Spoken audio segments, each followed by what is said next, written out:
so great I don't have a mark on my face, and I upset Sonny Liston, and I just turned 22 years old. I must be the greatest. I told the world, I talk to God every day. If God's with the king on that, he'll just be great. I shook up the world. I shook up the world. I shook up the world. I said, can I be a legend? Search your soul and answer me this question. Do you think I have what it takes to be great, but still be humble and learn from my mistakes?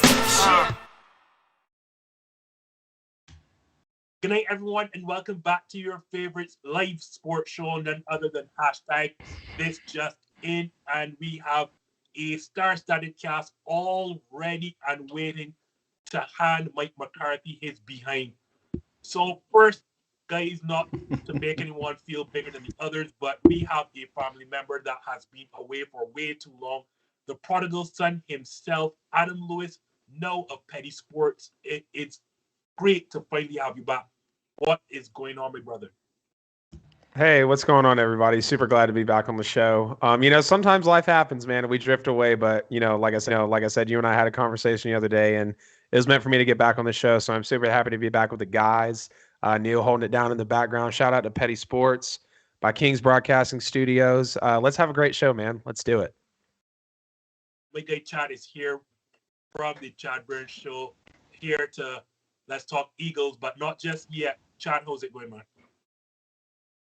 It's going great, man. Thank you again for having the show. Same here. Been away for a while, but there's nothing better than having a group therapy session to get through the pain after a brutal wild card weekend. So ready to get at it and get this good show going. So we're gonna get right into it, and I'm not missing Dwayne Marcus' introduction because if Dwayne Marcus is on the show, it means that something went wrong with the Dallas Cowboys, and would you know it, it could not have gone any worse.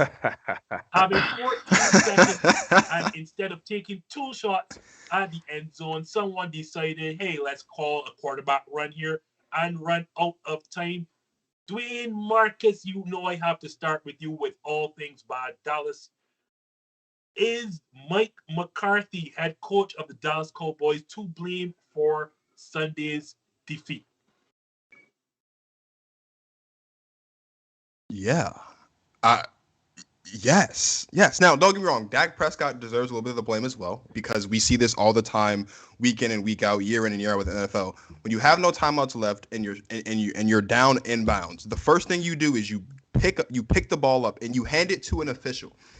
Larry Fitzgerald made a career out of it. It's like that was his one job for the Cardinals in those late game situations. You hand the ball to the official. With that being said, why are you calling a QB sneak with 14 seconds left? Why are you doing that? You take shots at the end zone. You're in a position where you can do that. That was just a terrible play call. I've been telling Dallas fans all season that Mike McCarthy is a terrible coach. It's the reason why we got rid of him. He can't manage the clock. That's all he had to do was manage the clock. Kellen Moore calls the plays on offense. Dan Quinn calls the plays on defense. All Mike McCarthy has to do is manage the clock.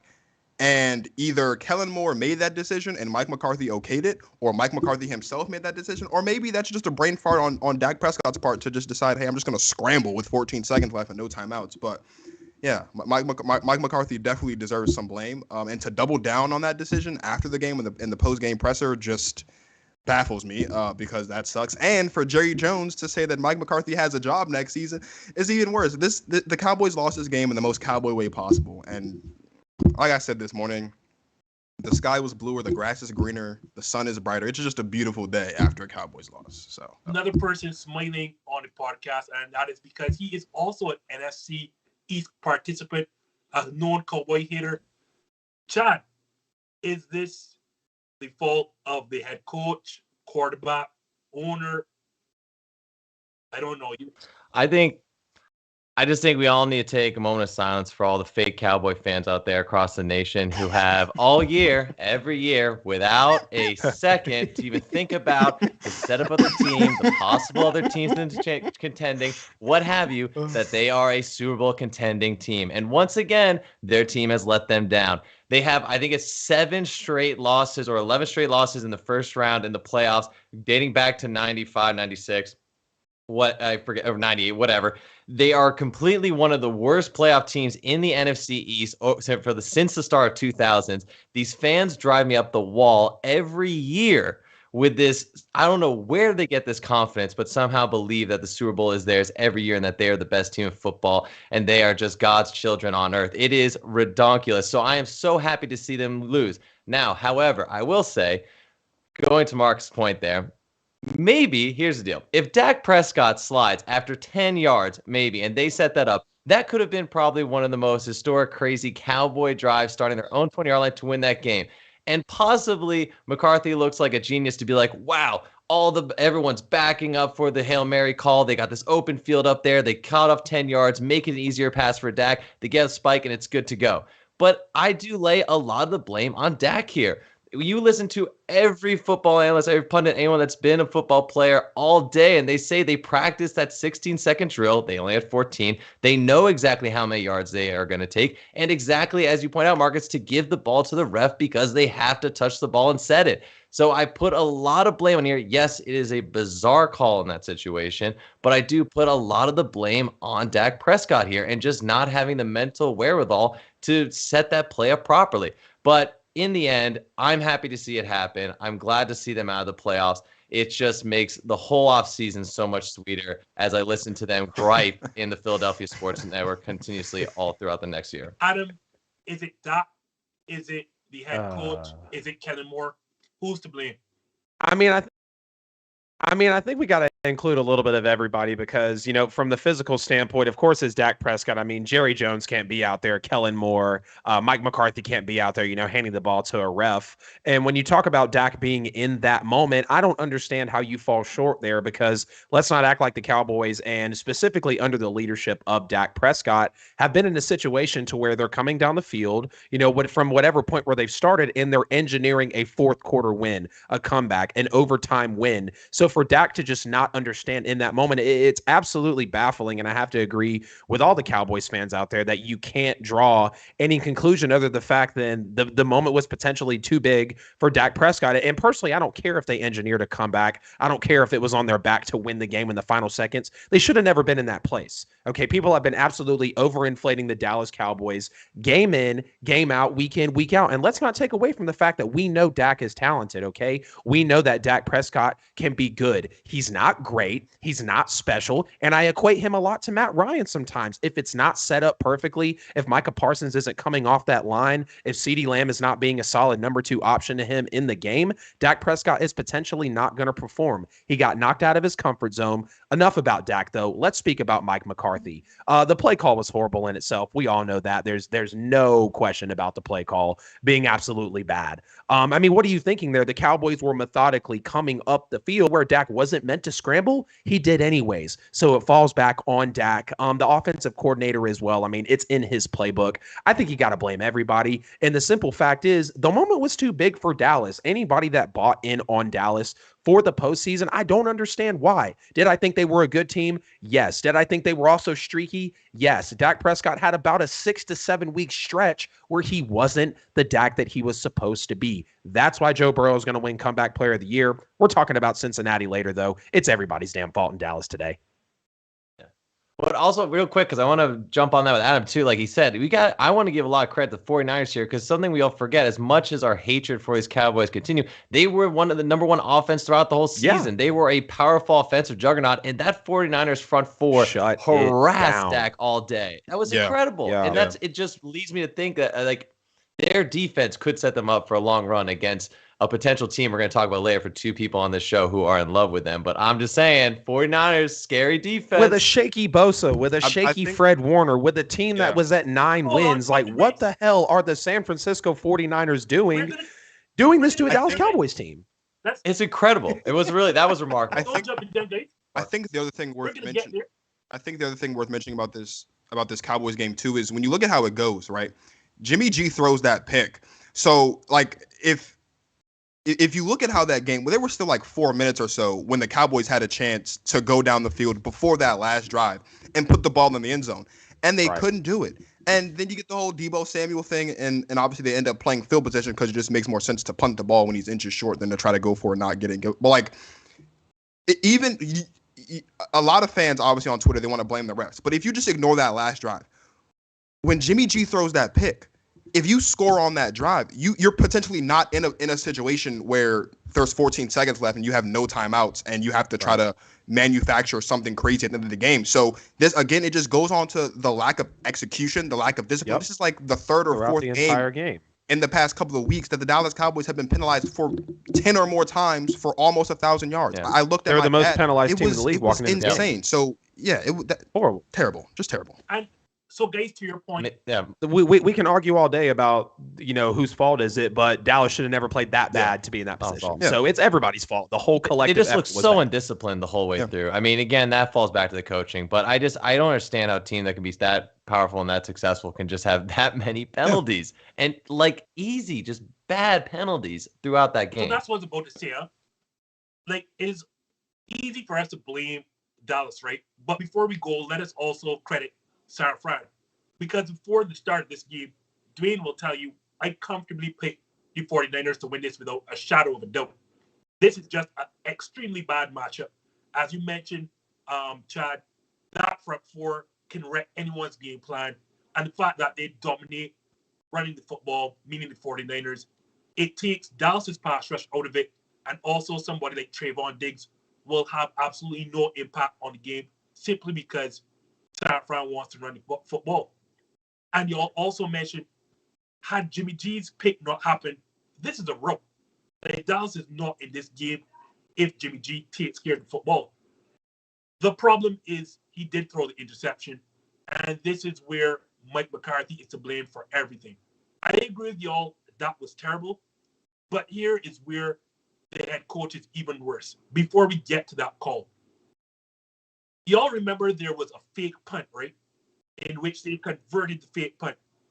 I know y'all also forgot directly after the fake punt, Mike McCarthy left the punt team on for the very next play, then had to rush his offense on when San Francisco didn't bite and got flagged for delay of game. That's one. Number two, as I think Chad and Adam, everyone mentioned, this is the most ill-disciplined team in all of football. They had 14 penalties on the day, 8 of which either erased a first down of theirs or gave the opposing 49ers a first down. 8. That's 8 times. That is on the head coach. And most baffling is that play call. Because as you mentioned, this play call is run with 16 seconds, not 14, 16 seconds.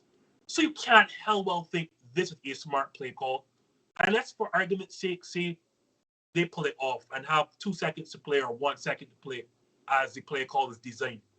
That still only gives you 1 shot in the end zone, as opposed to the natural 2 that you should have with 14 seconds, possibly even 3. Why would I prefer to have only 1 shot in the end zone as opposed to 2? Dwayne has been on the show when I said this. I said early in the season, Mike McCarthy's terrible game management will cost the Dallas Cowboys a playoff game. So said, so done. But guys, I will also admit early in the season, I bought into this Cowboys hype before I saw the reality. Yes, so you did. The question has to be asked, and I'm just going to throw it out there in the ether. Were we all wrong for thinking this Dallas Cowboys team could possibly be a true contender? No. Sorry, I'm jumping in. No, because it's on paper, this team, that set of wideouts, the talent you have at running back with those Pollard and Ezekiel, with Dak, who has been consistent over the last few years and continuously throws up, just some of the top yardage in the league every year.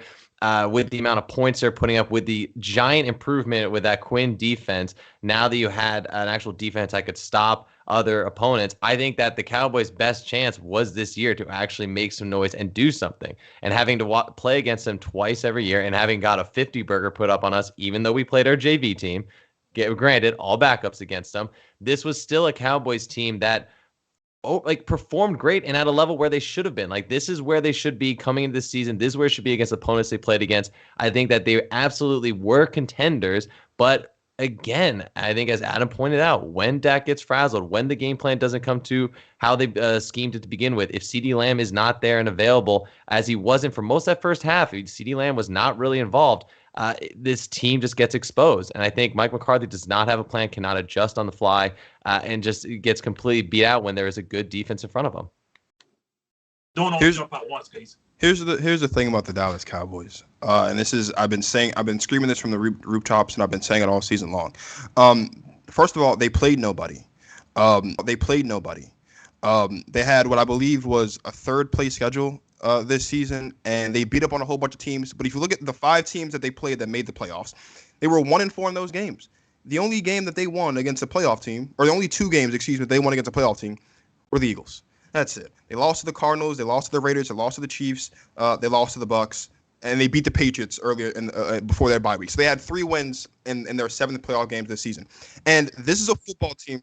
And they almost lost to the Patriots, right? It took a Herculean effort for them to come back in that football game. It took a walk-off touchdown. Now, understand that you can't win every game, and obviously no team is going to. Very few teams in history has won every single game in a season, right? It doesn't work that way. But it is insane for us to think year in and year out that a roster this talented with a coach that's just not that dude is going to get him there. Every single year we do this thing. We look at the Cowboys and they beat up on the division, and then they might get a couple games here and there in a tight one against a good football team, and we think that they can go all the way in this conference, and they don't have a good football coach. Now, I'll be honest with you. If Brian Flores is the head coach of this Dallas Cowboys football team, maybe I'm shaking in my boots a little bit, right? If Jim Harbaugh is the coach of this football team, maybe I'm a little bit worried, but they have not had a good head coach in a very, very long time. And it doesn't matter who's on the field. It doesn't matter the talent. We can sit and we can rant and rave about the talent. Dak Prescott, Amari Cooper, Michael Gallup, the O-line that's a little bit banged up, but at one point was one of the best O-lines in football. Zeke, Tony, like all these guys on both sides of the ball, there's talent up and down this roster. But they haven't had in a very long time a coach on the sidelines that can call those shots that, like, before the play calls put in, they're like, yeah, let's do it.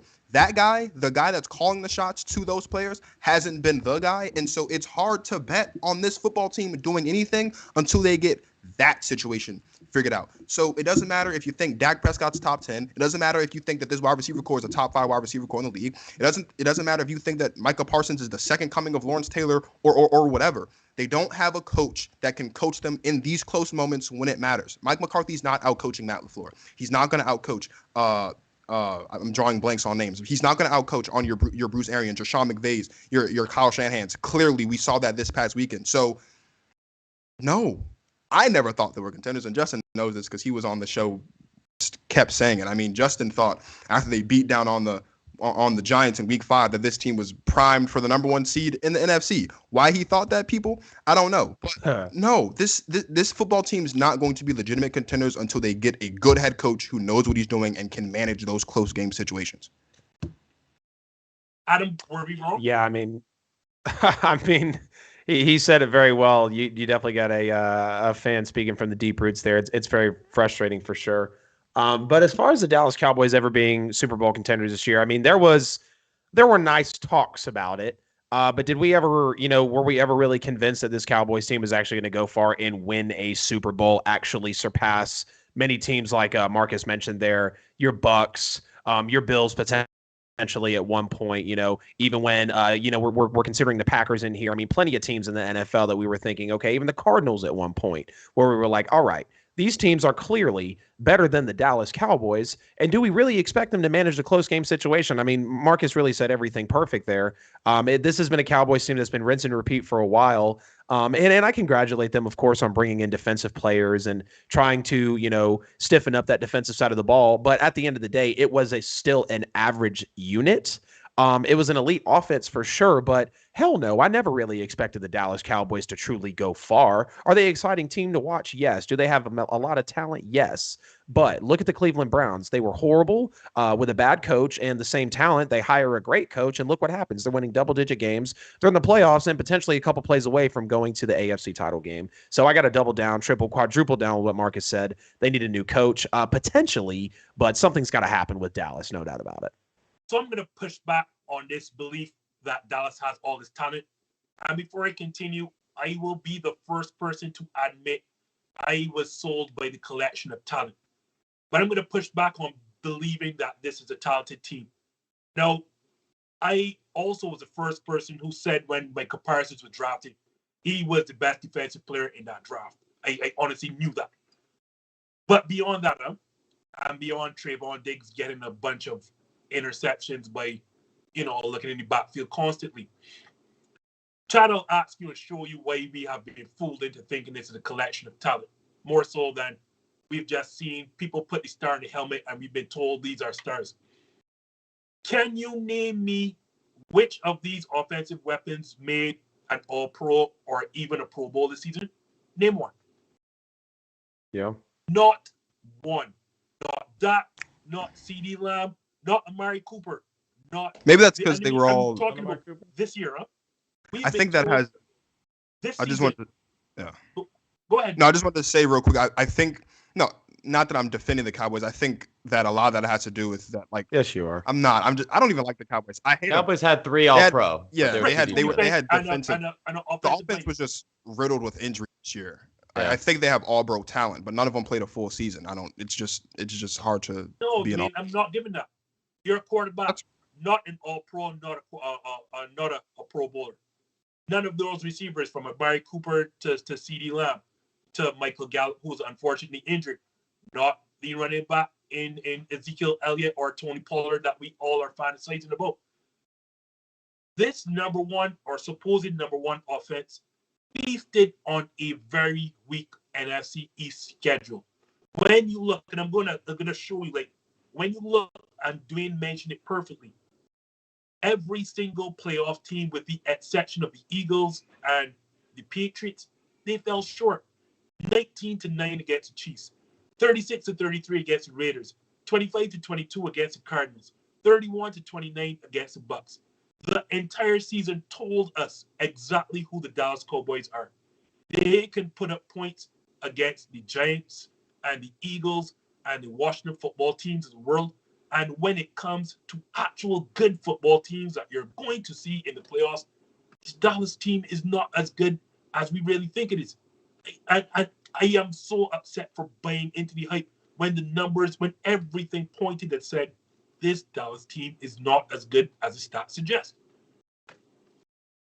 Justin, I know you're older than me, but maybe you should start listening to me when I tell you that the Cowboys aren't good. I think maybe that'll do you some good. It'll save you some stress, save you some gray hairs, and maybe a little bit of money. Just they haven't been good in a quarter of a century. Why do we think that now all of a sudden they're just not good? Like, they're not good. It doesn't matter if you can hang 40 points on the Falcons if you can't perform and do that when the time comes for the playoffs. They're just not a good football team. They're not. Who is a good football team, or who I expect to be a good football team, is none other than my Green Bay Packers, who unfortunately have, in my estimation, a bad matchup against the visiting 49ers. So, as the other Packers fan on the show, sorry guys, but I'm going to start with Dwayne this time. Should Green Bay be concerned about playing the 49ers in the divisional round? Yeah, they should. And I'm going to be honest, for those of you guys that have watched this, Justin, every week and all the times I've been on and watched my show, you guys know of the two of us, I've been the more conservative one. I haven't really been the one to be very positive about the outlook on the Packers season this year. And this is going to be no different. I don't trust Joe Barry at all. I just don't. And yeah, like all this, the defense is getting healthier and a lot of players are coming back, and we've got players that obviously stepped up when these guys were gone, and they've been playing well, and obviously we'll have to see how that fits as the course of the game when guys like Alexander and Zadarius Smith and all these guys come back. But you got it. There's this guy that plays for the 49ers. I don't know, Justin, if you know him, but his name's Deebo Samuel. And they can line him up on the outside. The outside, you can put him in the slot, you can put him in the backfield, and he's going to beat you every time.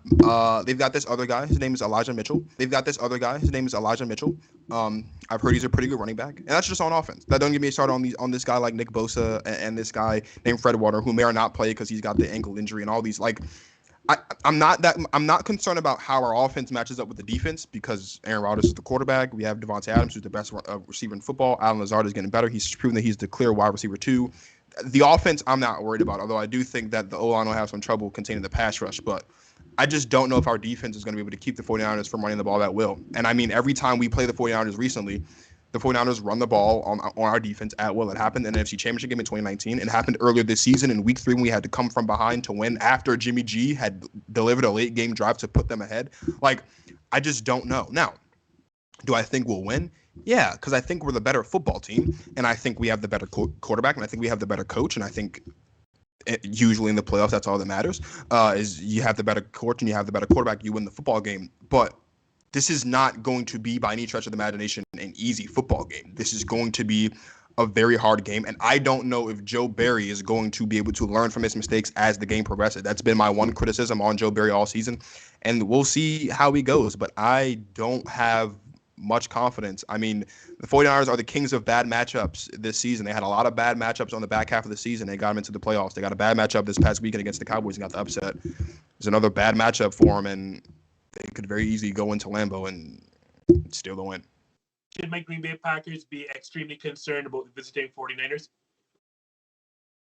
Only because it's the postseason. Well, I'm not going to say only because it's the postseason, but the Packers obviously have big aspirations. I mean, y'all as fans, LaFleur being in 2 NFC championships in 2 years, Aaron Rodgers going for back-to-back MVPs, still playing at a very, very high level. There are Super Bowl aspirations for this Packers team, so everybody that they come across, they obviously need to play them hard.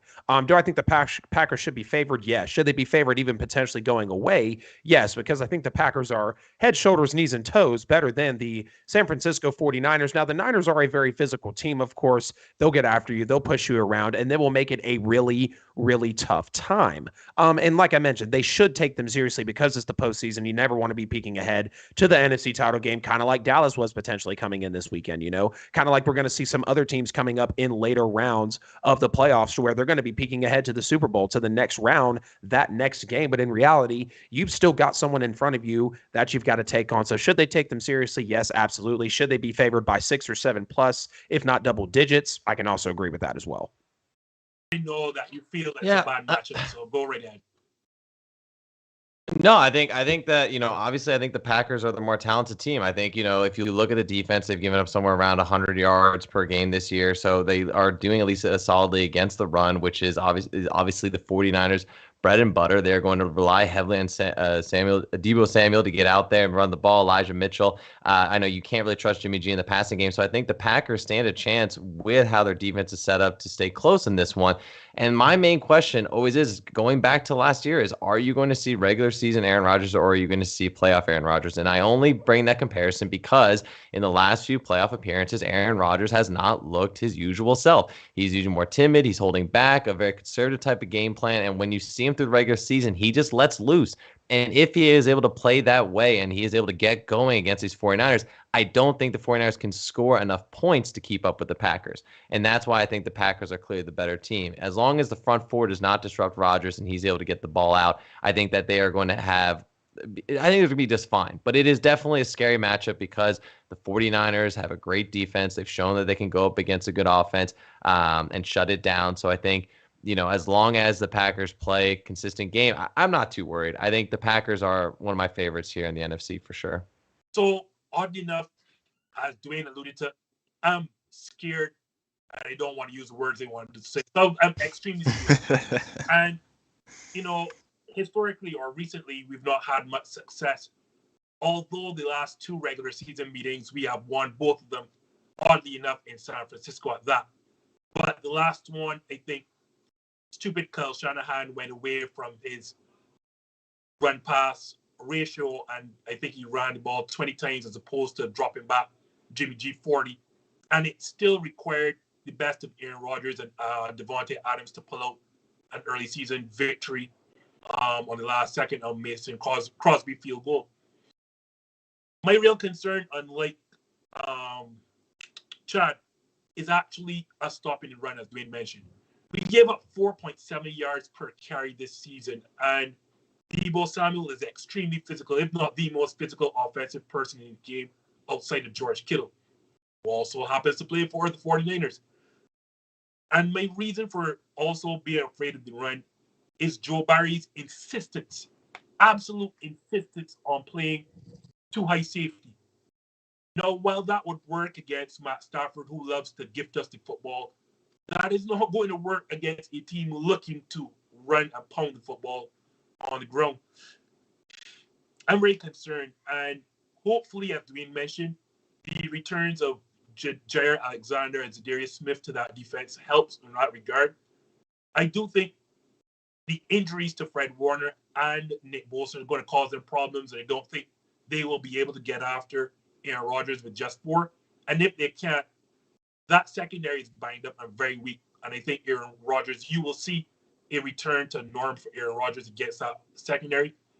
My concern really is Deebo Samuel, Elijah Mitchell, that running game, keeping Aaron Rodgers off the field, especially if Joe Barry has not learned by now after games against Ravens, against Browns, to come out of too high safety against teams that are wanting and willing to run the football.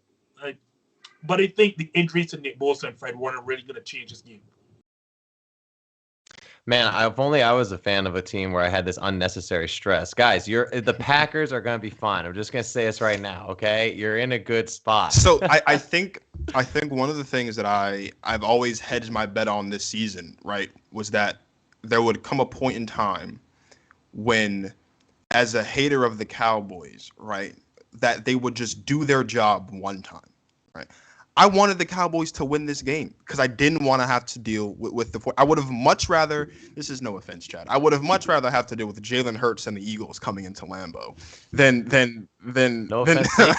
Jimmy G and this offense and this defense in San Francisco. And they couldn't do it. So that's another reason for me to hate the Cowboys. But the talent's there, and obviously we are, as Adam said, like light years better than this 49ers football team.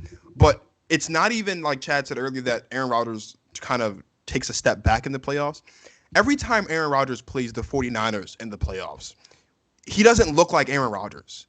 And I said this last week on my show, like half jokingly. And I'll say it here because I still say it half jokingly, but I think it's worth saying.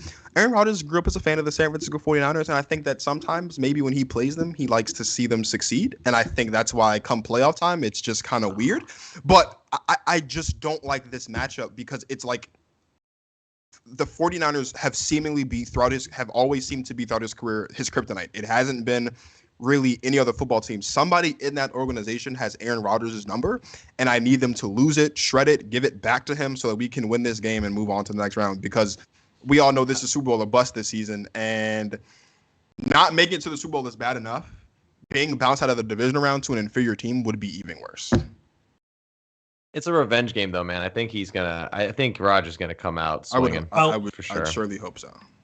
I do know who has his number. It's Kyle Shanahan, because he used it to call him in the offseason to get him to come over to the 49ers. Yeah, I know. Did that.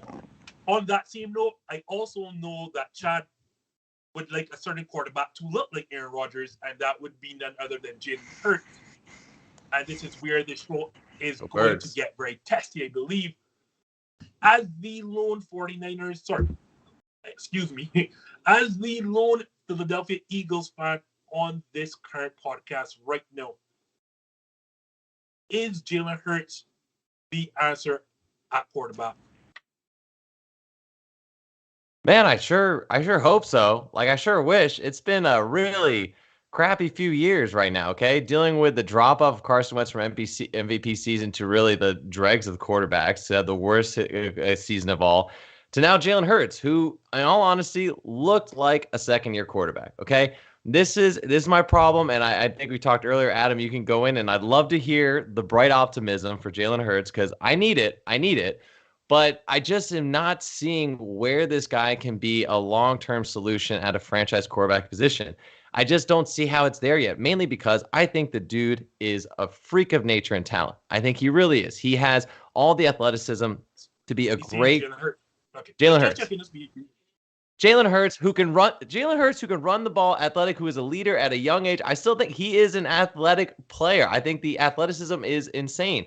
But my biggest concern, and this has been all year, is that when you stop the running game, as the Buccaneers did, and we only got 96 yards, even though we were the apparent number one rushing offense coming into that game, is once you stop the running game, what is going to happen to the pass game? And Jalen Hurts throughout this entire year has underperformed against any good defense that we've come against, and especially any defense that has cut the running game out. When the running game has disappeared and we've had to rely on Jalen Hurts' arm, we unfortunately see a lot of inaccurate passes, very behind. We saw in the game yesterday, Quez Watkins was overthrown twice. He underthrows then to Davante Smith in the end zone that results in an interception, missing Goddard. I mean, again, and then he peppers in these nice passes here and there that make you think, oh, it's going to turn around. But he always has these moments where he just misses completely with the accuracy.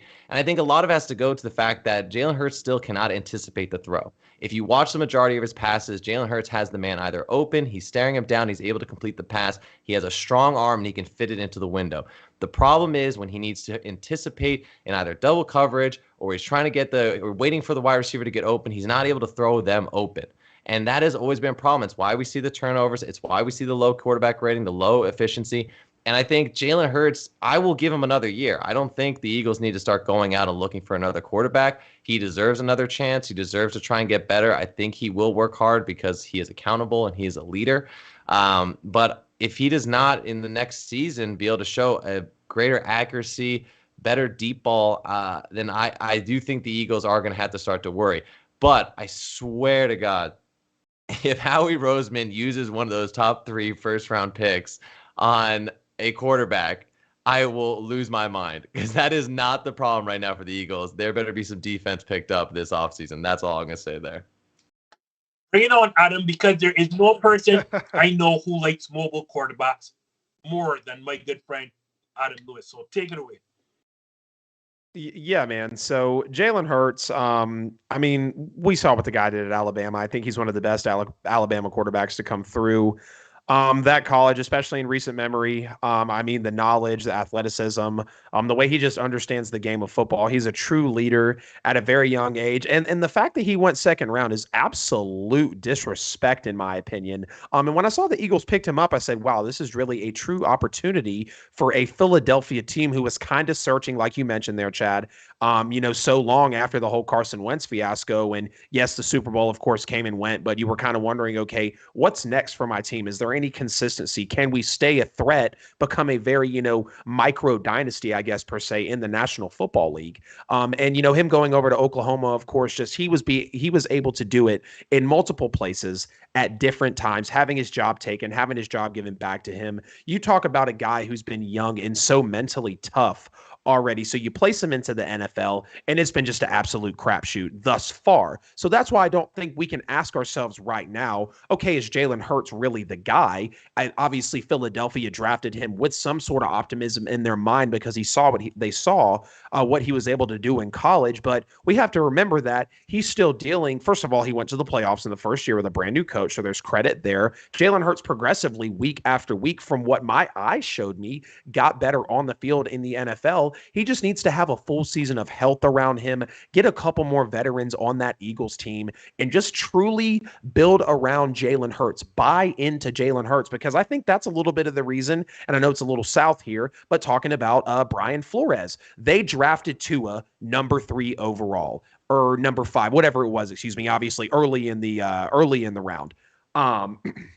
With the injury history, they needed to build around him, and Brian Flores pulling him in, pulling him out, placing him in, placing him out. I think that potentially cost him his job because he wasn't committed to building around the quarterback. I think when the Eagles finally hone in on that, focus on that one aspect of their team, everything should come back into place because it starts, of course, with your head coach. Eagles feel confident, 9-win, 10-win season, whatever it was there to get into the playoffs. Buy in on Jalen Hurts. I think he deserves 2 more years. Well, I think Jalen Hurts can be a future MVP in this league, future top 10er in this league. He just needs to be with the right crew because he's clearly talented, clearly smart in the game, and he showed you time in and time out in the college aspect that he can win the big game. If it wasn't for Joe Burrow, Jalen Hurts would have been our Heisman winner going away. But in college, he didn't win anything. There's no championship. There's no bowl win for Jalen Hurts in college. So I will say that he is a great regular season player and he's done well. But in crunch time, as we saw in the game yesterday, there are decision-making skills that he still needs to work on big time. Davante Smith was not targeted until the 17th pass of that game, and Davante Smith was open many times. This Eagles team has built around the quarterback every year because they try to keep giving Carson Wentz weapons. We had Davante Smith, Dallas Goedert, one of the top tight ends out there, Miles Sanders, who proved to be a good running back, Jordan Howard, one of the best offensive lines in the NFL, especially in the rushing and in passing too, and they've done pretty well in drafting. He's got a lot of weapons, but the decision-making, I think, is still poor. I agree with you. He is young. He has a long way to go. But the idea that, I mean, he's a guaranteed full year winner. as a starter. I hear you, but but there's still, and I totally understand, but he took over last year, but this whole narrative that he's a winner coming before, he hasn't really proven much before. I know he won games in the regular season, but he got pulled from in Alabama. He hasn't won a championship game. Another crunch time here. And, he benefited from a very easy schedule. The Eagles are in the playoffs because 9 of our last 10 games are against teams that didn't make the playoffs and were just garbage teams. And so, they got to beat up on a lot of bad defenses. And I do agree, he started looking better. But when he went up against good defenses, even if it's just a defense like the Broncos, he was still 178 only yards. His passer rating is under 100. The interceptions start piling up, and it's just the reading of the field is what concerns me. He just leaves guys open, and he's constantly only going with his first or second read, and that concerns me. But you're right. I'm freaking out as an Eagles fan, but he deserves another year. But there's a lot of red flags coming up right now that I just need him to really come into next season focused and starting to handle. The Eagles just bought in on Jalen Hurts as well. I mean, for Christ's sake, you're pulling him at the end of last year, and Jalen Hurts is clearly passionately pissed off on the sidelines about it because he didn't care about the situation. He wanted that moment to prove to his team, when his team called on him in that time, that he was going to be there. This is a first-year starter. This would be like if we were sitting up here on the show right now if the Bengals got blasted out of the water and Joe Burrow threw 5 interceptions in his first ever playoff game. Is Joe Burrow the guy? Well, I think. Come on, guys. It's his first Joe Burrow's numbers prove a lot as a more. starter. I understand Joe Burrow was a number 1 overall pick, but you have to at least give a guy 16 to 22 games in the NFL to see if he's got it. Yeah, if you're cutthroat like a Texans team or maybe some of these other teams out here that really can't afford to waste time, so be it. The Eagles are less than 5 years off of a Super Bowl. They've got time to figure it out. I hear you. But I mean, again, we're into 18, 19 games so far. I just again, he deserves more time. Absolutely. He's clearly loved in the locker room. He is a leader on the field. I agree with all of that.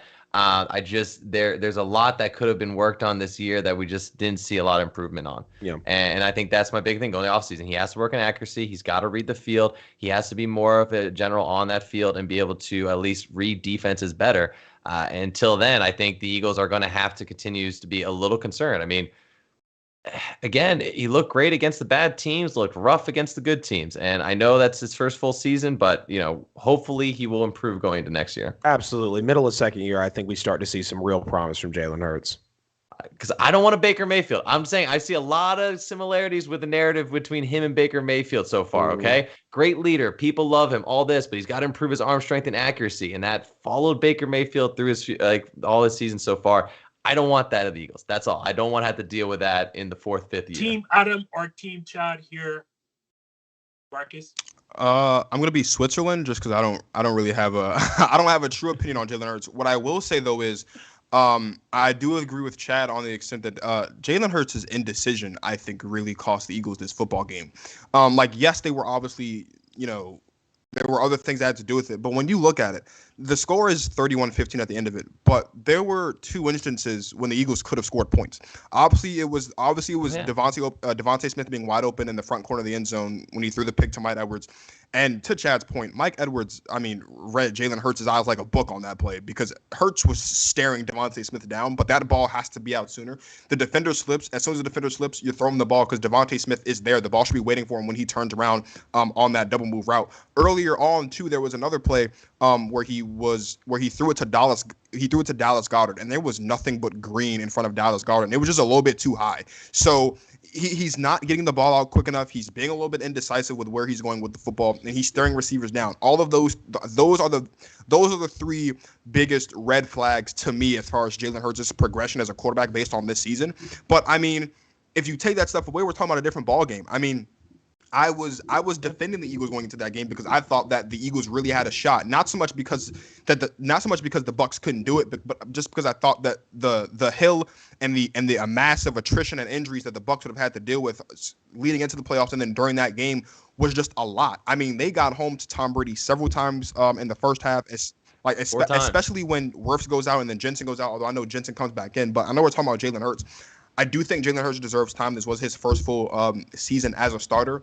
I don't put too much weight on him going into the playoffs thing, just simply because he's in a really bad division and he played a lot of bad teams, as Chad mentioned, in the back half of the season, where it's like, I mean, the Eagles going into those games just matched up better, and they were really starting to get this run game going. So I think I am with Adam, though. I think by the midway point of next season, I think we'll really start to see what we'll get from Jalen Hurts, because it was the same thing with Patrick Mahomes, right? A little bit different. But, I mean, Patrick Mahomes, his first full starter, obviously he light the league up, and then but you could see that even after halfway through his second season as a starter, he was still getting better. There were still things that he was able to do better than his first season, even though his first season, obviously, an anomaly, just completely lighting the league on fire. I think Jalen Hurts deserves at least 2 to 3 more years. This is an Eagles football team, though, to Chad's point. They do have offensive weapons. They aren't world beaters, but they do have talent on the offense. But what Jalen Hurts has to do, aside from the intangibles, he has to get Davante Smith the ball. I mean, Davante Smith in the first half of that game had one catch for 6 yards. That's just inexcusable when he was the best, or he was the highest drafted receiver in the draft. Obviously, a former Heisman winning national champion. You have to get your best receiver the football. Now, and obviously, he tried to force feed Dallas Goedert, and I think that played a factor in it as well. But yeah, like Chad said, I agree with both of them, honestly. He needs more time, but there are definitely things that he just has to, especially in a division like this, where it can be anybody's season, any given season, because it's always changing. You have to be able to get the ball out of your hands and be more decisive when you're throwing the football. You know what the benefit of age gives me?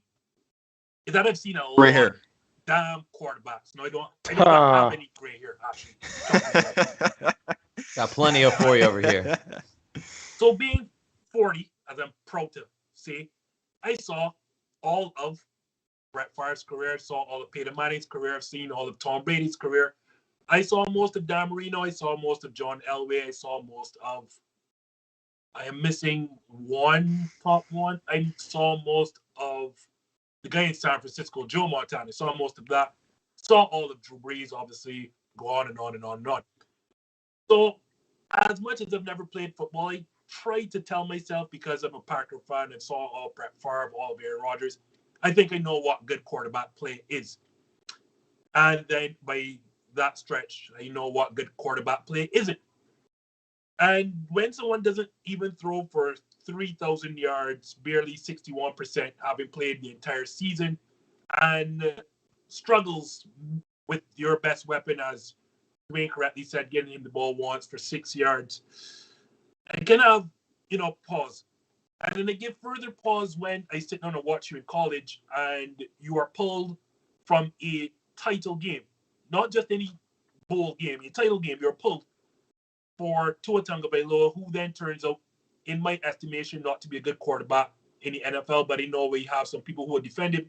So that's a conversation for another time. And obviously then Tua, our prior draft, comes out even higher than you are. I'm sorry, Adam, I don't think Jalen Hurts is a franchise quarterback. I don't think it's even close. This guy, as for everything that for everything that Chad said, he struggles with accuracy downfield. He struggles with anticipation. He struggles with accuracy. And this is nothing that is a recent thing. This stretches all the way back to Alabama, to the point that he had to transfer to Oklahoma because the Alabama offense was so terrible with Jalen Hurts at quarterback. Like, it looked night and day when Tua Tagovailoa took over from him. And this is not an offense that was struggling for stars. Like, you've seen all of these players in the NFL right now. You would not realize, but Jalen Hurts played with Henry Ruggs. Jalen Hurts played with, I want to say, not Davante Smith, but I think because Davante Smith would have. 1 year, I think, because Davante Smith caught that pass from Tua Tagovailoa to catch the championship. With Davante Smith, He played with Henry Ruggs. He played with Jalen Waddle. Yes, he played with all of these receivers, and there's still one more I am missing. And CeeDee Lamb? CeeDee Lamb is from Oklahoma. Or is it? Right. Yeah, CeeDee Lamb's from Oklahoma, but wasn't CeeDee. And he also played with Jerry Jeudy. He played with all of these top-tier, eventual first-round wide receivers, and they had to move on from him because the offense was that bad. This guy barely completed 61% of his passes, and as Chad mentioned, all of his wins, I'm going to mention them right now, because he was 0 for 6 against playoff teams. So it means against good teams, Jalen Hurts was exposed. Let's look here now. Hold on. I have it somewhere written down. Jalen Hurts beat the Lions, the Saints, the Broncos, the Jets, the Giants, the football team, and the Panthers. Do you know what each of those 7 or 8 teams have in common? None of them made the playoffs. Absolutely none of them. And most of them were even eliminated before week 18. But again, I don't know football, and I could be proven wrong. Because the next I did just want to throw in there real quick. CeeDee Lamb and Jalen Hurts played when Jalen Hurts ended up in Oklahoma. They played in Oklahoma together. Yeah. So and he looked great. So he's played with a lot of first round talent in college. So yeah. Look, and the thing is, look, there's no point to beat up on Jalen Hurts. I just want to add that on there because I think, again, he's not the lower tier here, but he's just in that middle ground where it's just I need to still be convinced. I think at this point, Jalen Hurts' ceiling is going to be in that tier of quarterbacks with Kirk Cousins and Jimmy Garoppolo, where he's not necessarily. Whoa! Wait, hold on. I think I 1,000%. Listen, I agree with Adam. Wow. I think Jalen Hurts is very, very talented. But I'm saying based on what we've seen so far, I think at Jalen Hurts' best right now, he's going to be one of those guys that's going to end up being a guy that might not always win you the game, but he can do his very best not to lose you the game. I'm not saying he can't end up being better than that, but I'm saying at this point in his career right now, with what we've seen for this entire first full season and the last couple of games from last season when he played, what was it, like 2 or 3 games at the end of last season, that's kind of where I'm thinking at the end of next season, unless he makes meteoric improvements, I think that's how we'll be talking about him, as one of those guys that he might not necessarily lose you the game, but he's not going to 1,000% win you the game. I'm not saying he can't eventually get into that tier of guys that'll definitely win you the game. But by the end of next season, I think we'll be looking at him how we look at Jimmy G. Like, they might be up, but we're going to have to wait and see if he, doesn't screw it up or anything. So unbelievably disrespectful. So I have to agree with your take. Like, okay, yeah, after 16, 18, 20 games, Jalen Hurts is viewed as a guy after a first full year as a starter for a pretty rough Eagles team. Okay, he's not going to lose you a football game.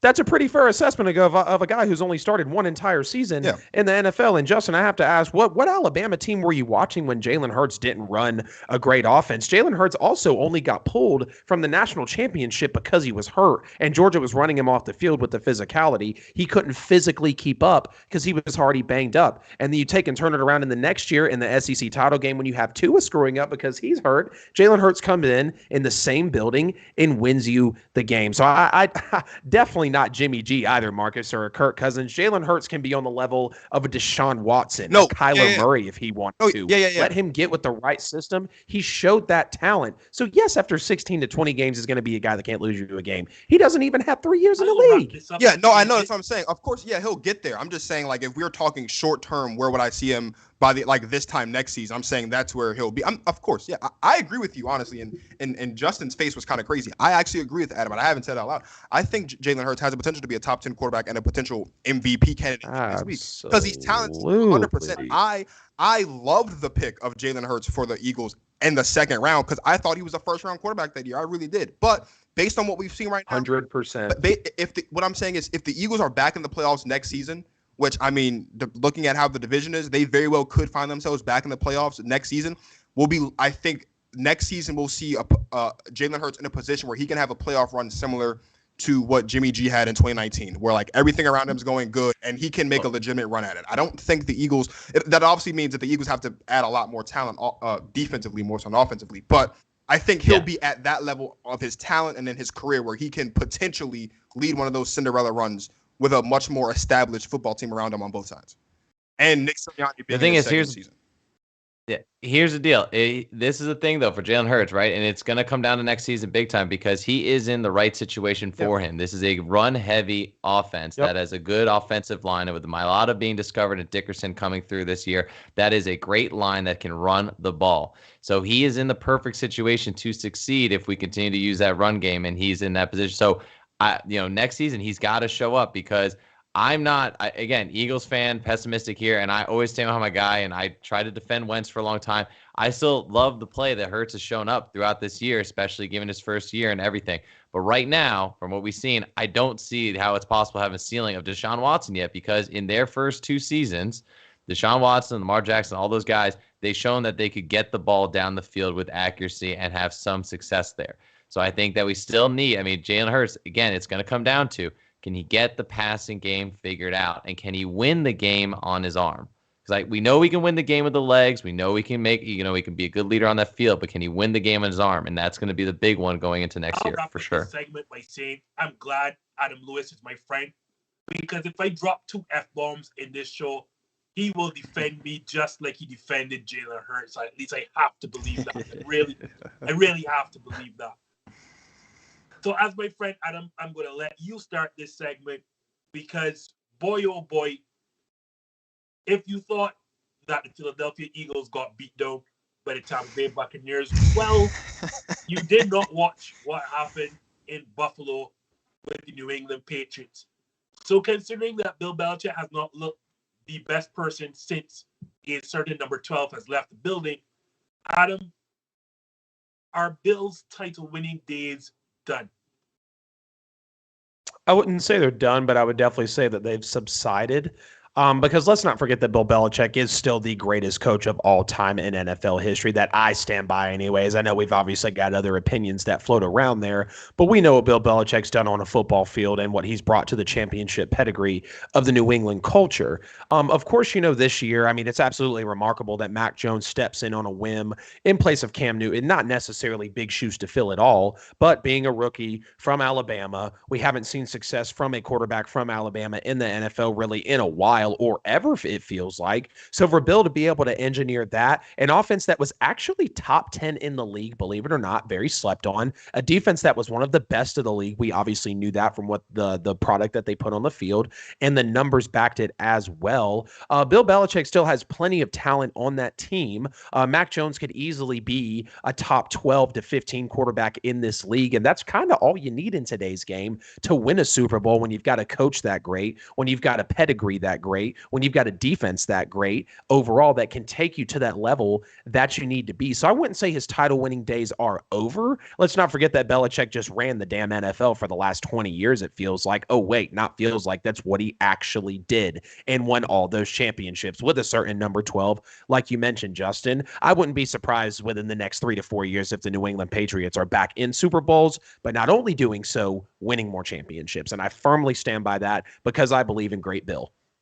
Go ahead. One of the things I love about Adam, and it's been a long time since we worked together, is that me and Adam kind of have the same beliefs about a lot of things, right? We kind of generally have the same beliefs about Antonio Brown as a Steeler. We kind of have the same. Bill Belichick's the greatest head coach of all time, right? You got a COVID year, and you got this year with a rookie quarterback, and all of a sudden it's, Bill Belichick sucks. No, he doesn't. Bill Belichick is very much in line to win championships. Now, if he doesn't win championships, it won't be because Bill Belichick can't coach anymore. It'll be because of 2 things. Number 1, he's old. He doesn't have as many days ahead of him as he does behind him. That's number 1. Number 2, there's just a lot of talent around him, and there's just a lot of talented football teams in the AFC. But Bill Belichick has, as Adam said, ran the NFL for the last 20 years, and he's been the king of taking teams, less talented teams relative to who the competition may be, 2 Super Bowls, 2 championships. This football team with Mac Jones, who, despite the 2 interceptions, which I really only say is 1 because that was just a beautiful play by Micah Hyde on the first pick for the Bills, I would say he played really good football against the Bills, and so did Kendrick Bourne.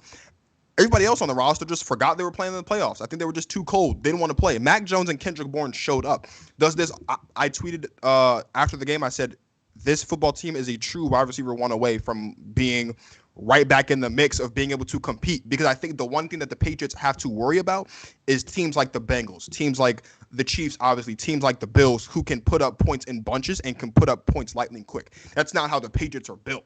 And I don't think they'll ever be built that way. And so you have to have as much talent as possible. But look, the Patriots have always ran the slow and steady race. It got them into the playoffs this season. It would have gotten them into the playoffs last season. It weren't for a couple of plays here and there. That was the difference between them being 10-7 and being 7-9. So I mean 10-6 and 7. Like, yeah, Bill Belichick is going to be in a position to win more championships, right? He has to start over. Like, when you lose the greatest quarterback of all time, there's going to be a drop off.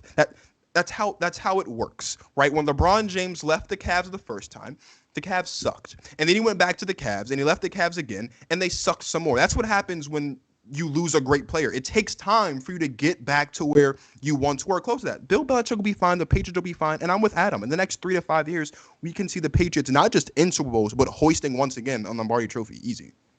Is this a sweep? Yeah, I think. No, I was going to say, sorry, I was going to add on. I think it's just remarkable to see what the Patriots have accomplished so far. I mean, the fact that they're in this position, they get into the playoffs, they're able to go, they've had some impressive wins this year, whether it was against beating up on the Titans, beating up on the Bills in that crazy game where they rushed us a million times and Mac Jones didn't have to throw the ball. I mean, they win with their defense. And I think that as long as you're going to be there, Bill Belichick, the defense is going to be solid. And I completely agree with you, Marcus. I mean, they're relying on their number one wide receiver in Myers, who got his first receiving touchdown of his 2-year career this year. Only one. He has 1 touchdown. So the fact that, now they have Hunter Henry there, I think Myers can be a good 2, but they do just need a solid wide receiver out there to give Mac Jones some more help. I think Mac Jones is going to be just fine for them. He's also in that middle ground of quarterbacks who I think can get the job done in the right system. Bill Belichick, absolutely one of the greatest. I think we're going to keep seeing him make the playoffs every year. He's kind of just screwed right now that the Bills are completely in their stride, that they are feeling themselves. They are a dominant team with Josh Allen, and they're going to be for a few years, so he's going to have to deal with that.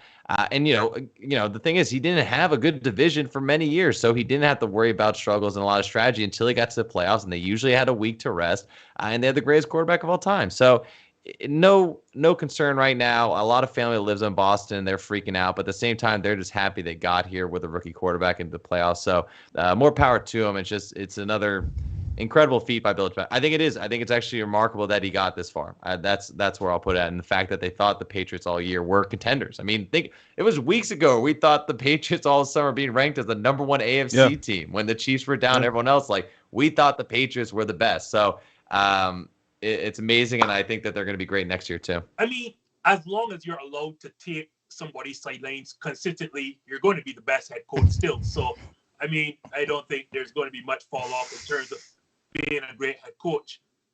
And yeah, to Chad's point, I thought this was a great coaching season, especially with a rookie quarterback who I am extremely high on, to the point now I think that San Francisco should have drafted him 3rd overall and not the person that they opted for.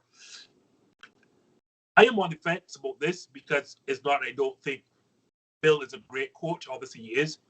It's just that I think things have gotten that much harder in the AFC simply because now we've seen the rise of a certain duo named Joe Burrow and Justin Herbert. And you add those 2 quarterbacks to an existing pool that consists of Patrick Mahomes, Josh Allen, and Lamar Jackson.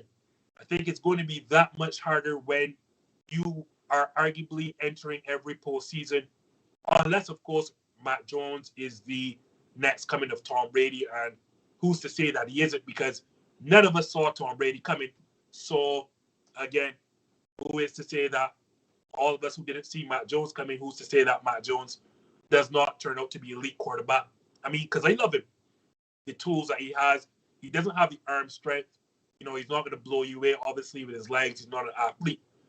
But he sure is smart at top here. He can, anticipate throws. He can see things at the line of scrimmage. He knows how to manipulate defenses. He is as smart a young quarterback as there is. I don't know if his title winning days are done. I just know with the rise of those 2 aforementioned being Justin Herbert and Joe Burrow, along with the other 3, I know it's going to be much harder than it was before for Bill Belichick because the talent pool has just gotten increasingly more talented, in the AFC. And speaking of the AFC, I think this is the one that we all want to get to, guys. The AFC title game repeat from last season.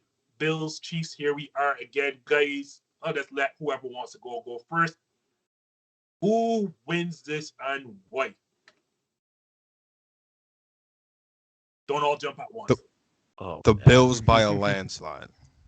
I bet. Let's go. By a landslide. And if Dude, I can't pick against the Chiefs right now. They're getting so much better every week. So this is what I'm going to say by a landslide, right? And obviously the Chiefs aren't the Patriots. They're a much better football team, obviously, right? If you had asked me this question 2 weeks ago, I still would have picked the Bills, but it would have been like off a late game type thing. The Buffalo Bills can finally run the football. The Buffalo Bills for a very long time, and we've all said it, and people that watch football know this. All they wanted to do, because all they could do, was throw the football. Now, not only has Josh Allen gotten back to being the Josh Allen of old, where he's running over 300-pound defensive tackles like it's nothing, and the run game is working with Devin Singletary and Zach Moss because they're now using larger formations up front when it's time to run. This matchup is going to be very, very much. It's going to be a lot more different from last year's matchup because last year's matchup was just a straight up shootout. It was load them up, shoot it out. Whoever can score the most points wins, and that's what happened. 38-24 final score. Chiefs go to the Super Bowl. This season, the Chiefs still can't run the football. They couldn't run the football last season, and the Bills, who couldn't run the football last season, can now run the football this season. So now, not only can the Bills put points up in bunches, but now they can also control the clock the way that they did against New England this past week. Do I think that they're going to completely obliterate the Chiefs? Maybe not. Maybe me saying it's by a landslide was a little bit too much. But if I had to bet on if it's going to be a close game or it's going to be a blowout, I'm actually willing to think it's more likely going to be a blowout than it is going to be a close game because the Chiefs can't stop the run.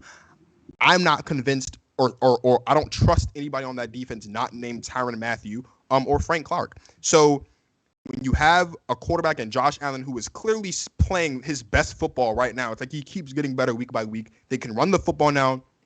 This defense has been getting better by the week. Micah Hyde is playing incredibly. I thought that this past week was going to be the Micah Hyde game. No, that was the Josh Allen game.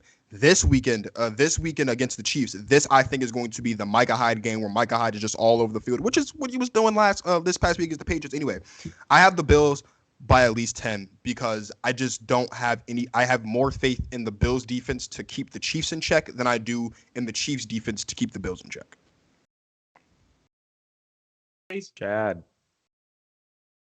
I mean, I don't really know where this whole amazing rushing game's coming from. I know they've had a couple of good games, but it's still Singletary who has a track record of completely disappearing, especially in the red zone, and Zach Moss, who is nowhere near good within the 20s and is only really a red zone threat and still does not have that strength to just barrel through. So I'm just a little apprehensive to say that I'll go full in because they got the rush game. My whole big part about this is that when we counted the Chiefs out and we were saying, no, they're done. It's not the same thing. We got to figure this out. They have completely surged. The creativity on that offense, their ability in the score in the red zone. Patrick Mahomes has completely come back in full force. Tyreek Hill is a man out of control right now. No one can cover him. I think that it is a great matchup, and I am so excited for this game because I do want to see Micah Hyde covering those guys like Tyreek Hill, Pringle, Hardman. I'm so excited to see that. But I just think that in the end, the Chiefs are going to get it done. Maybe the Bills defense finally comes through for them. I would love to see the Bills win just to see a change of it. And I think that if there's a season for the Bills to do it, it's right now. They have the momentum. They're fully behind it. They're ready to go. But no, I think if I were to pick a score, I still think it's probably going to be somewhere around like 30-24, 30-27 Chiefs. So I still am going to lean with the Chiefs until the Bills can prove me wrong. Man, y'all are some prisoners to the moment. I mean, geez, the Bills came out and smacked the Patriots in the mouth. I don't expect that to happen to Kansas City. Yep. And it was just time for the Bills to come out and get that big dominant win against a Patriots team that, let's be real, they played great collective team football, but there was no threat necessarily offensively or defensively. There was no, vertical threat on the offense. I mean, yes, the pass rush on the defense could be great, and you could have a good secondary, but the Patriots weren't a team that necessarily scared anybody. And at the end of the day, they had a rookie quarterback not acting with a lot of offensive firepower, and he clearly can't play from behind. We're talking about Patrick Mahomes here. We're talking about one of the best guys that's going to go down in the record books. I don't need to rave on about Mahomes and what the Chiefs have, but the Bills are the biggest field goal team this year in the NFL, and I'm going to stick by that. Did they make me look silly with my take of losing to New England? Absolutely. Did they make me look silly with the fact that and not have a big game? Absolutely. But the fact that they are now going to come up against a Chiefs team who has been here time and time again, a Chiefs team to where it was a mismatch last year in the title game, and a Chiefs team to where I feel like when the moment really gets big for each quarterback, for each coach, for each team, when you go player by player, that's where Kansas City comes in and takes the cake and wins the football game. I think we see the same Josh Allen just about. I don't care about the numbers. I don't care about the record for Buffalo. They're soft. They're not physical. Take away the run game, which they still don't have, and they're going to be depending on Josh Allen with every aspect. I mean, God, they're going to ask him to go play safety, put his hand in the dirt, kick an extra point. What's going to be next for Buffalo? I love what they bring to the table offensively, and I like Josh Allen a lot. I love to see Stephon Diggs' career right now, but I think this is where the Buffalo Bills are going to do what the Cowboys did. It's just going to happen a series later in the playoffs. Yep. Chiefs win by 7+. And I just want to say it's not that the Bills have a crazy rushing attack, because they don't, but it's that.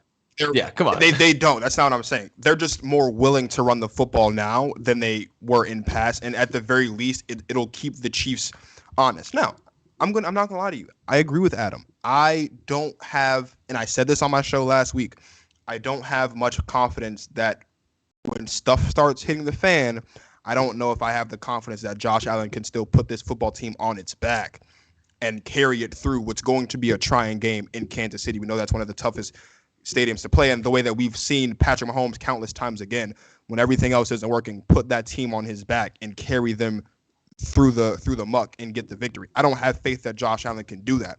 But what I do have faith in is I have faith that Sean McDermott, from what it seems, and not just based on what I saw in New England, but just really all season, I think that Sean McDermott this season showed that he's much more willing to stick with his game plans and see them through before completely abandoning them. A lot of times last season, when things aren't working, he just throws it's like he throws the playbook away and just starts kind of improvising on the fly. It appears this season that he's been much more willing to stick through the game plan and see it through.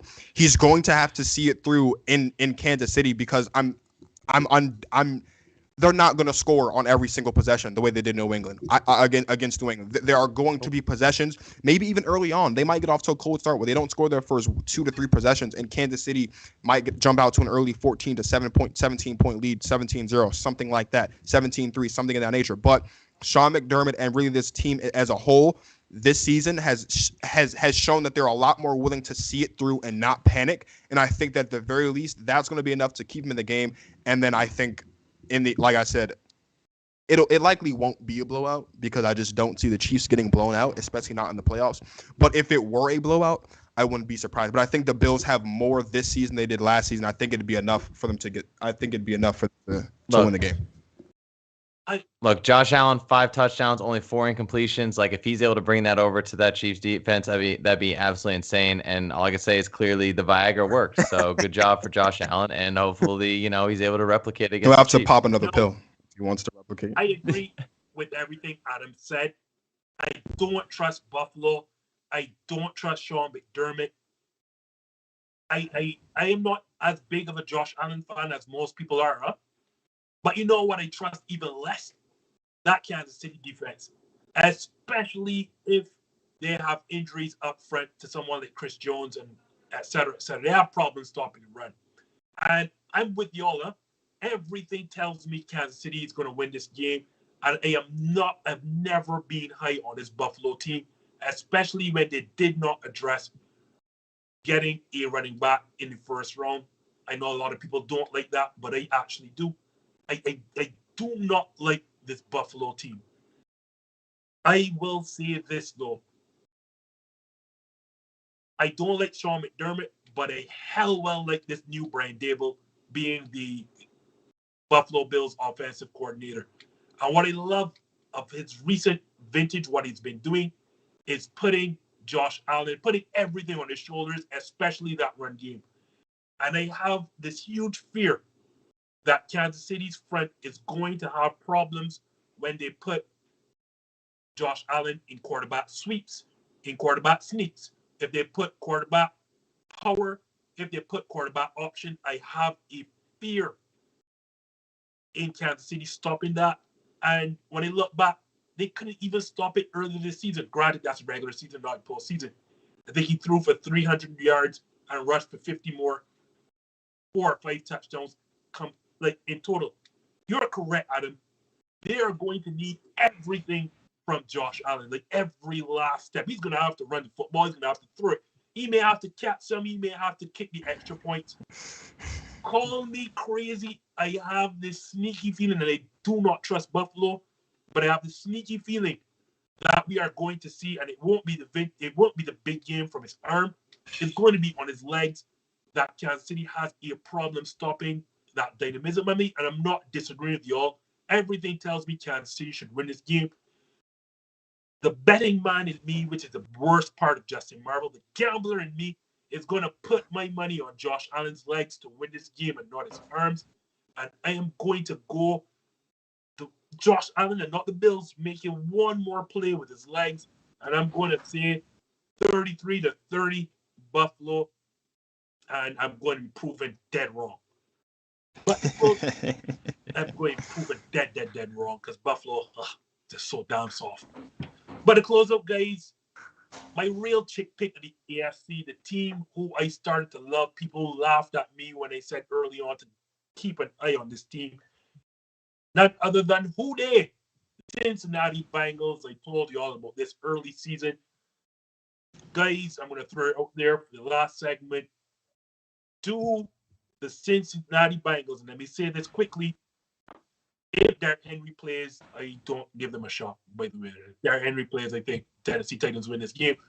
But do the Cincinnati Bengals with Joe Burrow have a shot at upsetting Tennessee Titans?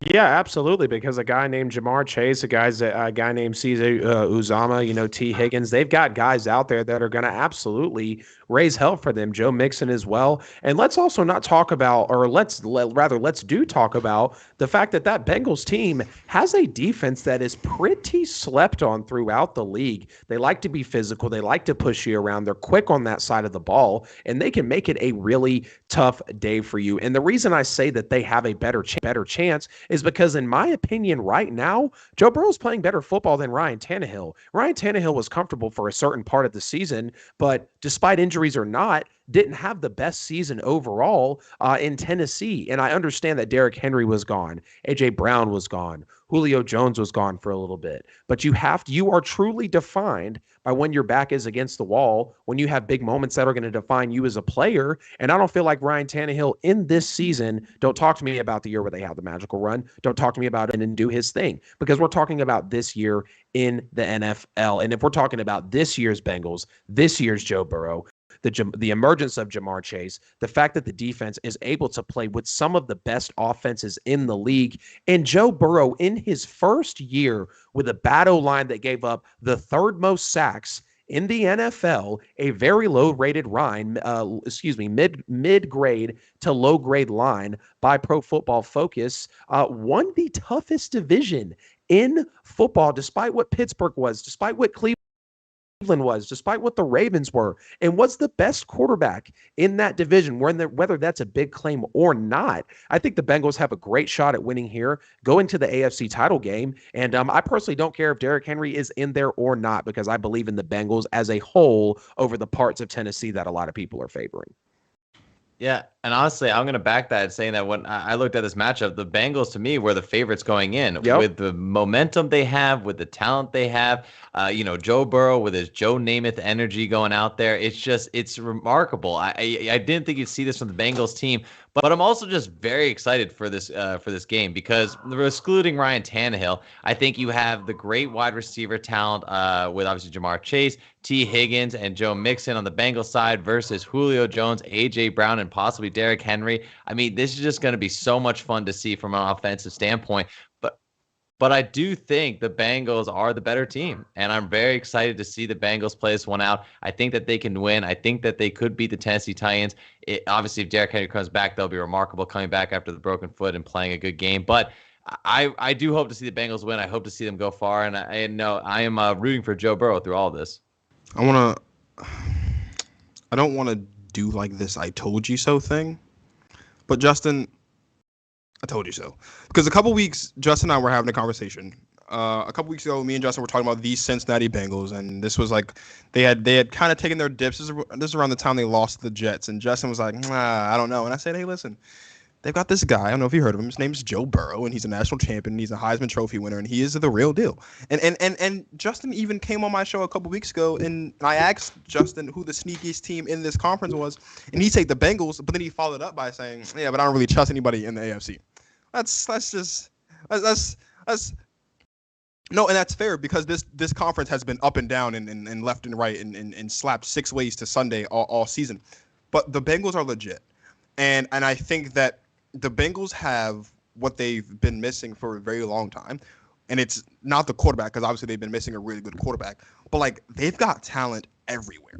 Underrated talent everywhere. Adam talked about it. This has been one of the most underrated defenses in the NFL. It's a very physical defense, and they're going to play you hard every single down from the time the ball is kicked off until the game is over.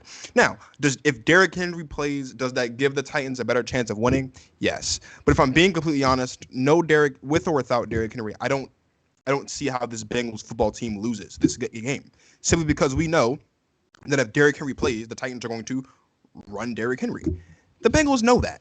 The Bengals know that they're going to run Derrick Henry if Derrick Henry's on the field, and they're going to prep for that accordingly. I don't have faith in Ryan Tannehill to be able to beat this Bengals defense with his arm. I just don't. Now, without Derrick Henry, we all know that this offense won't be that great in Tennessee. But, they had Foreman and all these other guys kind of step in, and they've kind of, been okay, and they'll hold their own. But it won't be anything like Derrick Henry. But when you have a guy named Joe Burrow, you have a guy named Jamar Chase, you've got T. Higgins, who was under the radar this season because he had a 1,000-yard receiving season as well. We all at the draft were like, why aren't they drafting an O-lineman? This is why.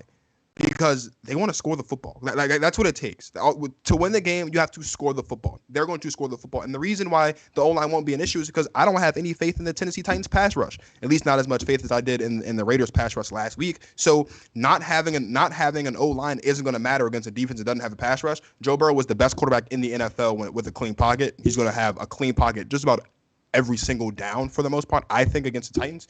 Yeah, I think the Bengals are going to win. And I think the Bengals actually have a legitimate shot to go to the Super Bowl.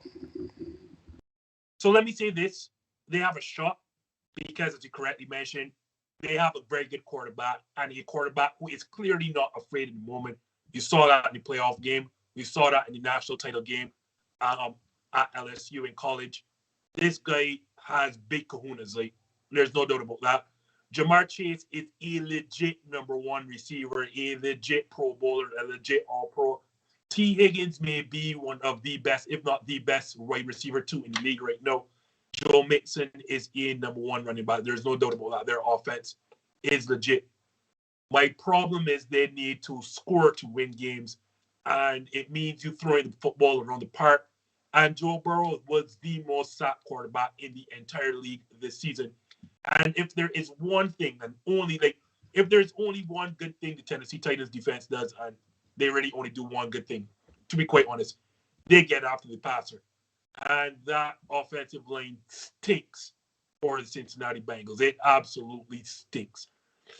If Derrick Henry plays, I think it's going to be a great game, and I think the Titans pull it out because they're just going to control the clock, keep the best part of Cincinnati off the field, which is obviously their offense.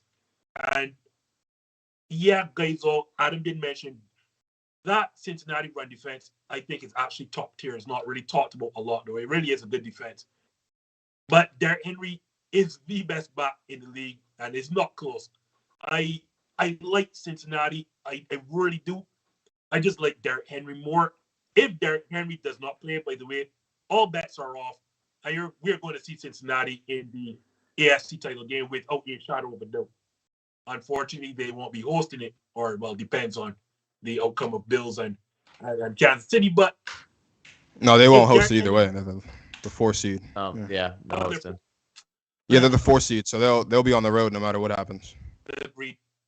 If Derrick Henry plays, all bets are off. If he doesn't, I will say this: it is going to be a blow in Tennessee. So, guys, I am getting a lot of messages in my ear, but I'm really not getting them in my ear, getting on my laptop from our production telling me I've gone way over time. So quickly, starting with Adam, please plug yourself and tell the good people how to find you and what you have coming up next. Yeah, man, such a great show. Super happy we were able to dive into all that. You can check me out, Petty Sports, every social media platform, Petty_sports with a Z. Brought to you by King's Broadcasting Studios. We go live every Wednesday, 8 p.m. Eastern time. Feel free to call into the show. We're on YouTube, Facebook, Twitter with the live show, man. We love chopping up everything football, everything sports really, but we really love to dig into the NFL and going to be ramping up the NBA content soon. Petty Sports everywhere, and it was a great time being on this Just In the Night, man. Chad, same thing. What you got coming up, and how the fine folks, words are hard, how the fine folks find you out there on social media. Of course, Chabron Show, at Chabron Show. You know, we have all of our history, all of our videos and everything on there, all the social media platforms. You can download the show from really any of the different streaming where you get your podcast. You can find at Chabron Show. Diving into just mainly a lot of Philadelphia Eagles content. We love talking football. That is the bread and butter, and mainly focusing on how the Eagles are doing, the performance, and covering the games every week. We are going to be done with our season soon, obviously, as the NFL season is wrapping up. So be sure to check out all content and all of our past shows as well. And, well, of course, saving the best for last, the guy who filled in for me when I couldn't, none other than honorary Justin member, Dwayne Marcus. Right ahead. By the way, Justin, I just want to let you know, Neil, Marshall, and I, we got together. We have a vote scheduled this weekend about the future of your hosting responsibilities for the show. We'll be sending you a formal email once that meeting is over to let you know your future. But you're not in the meeting, so you don't have any votes. And also, though, you guys can follow me on Instagram, Twitter, and TikTok at GTP Marcus. 2 live shows again this week, one on Wednesday, one on Friday, one for the AFC, one for the NFC. It's always a pleasure to be here. Hosting or guest, it's always fun. It's nice working with Chad. It's nice working with Adam. I'd love to work with Adam again sometime in the future. And yeah, Justin, this might be your last show as the host, so you should.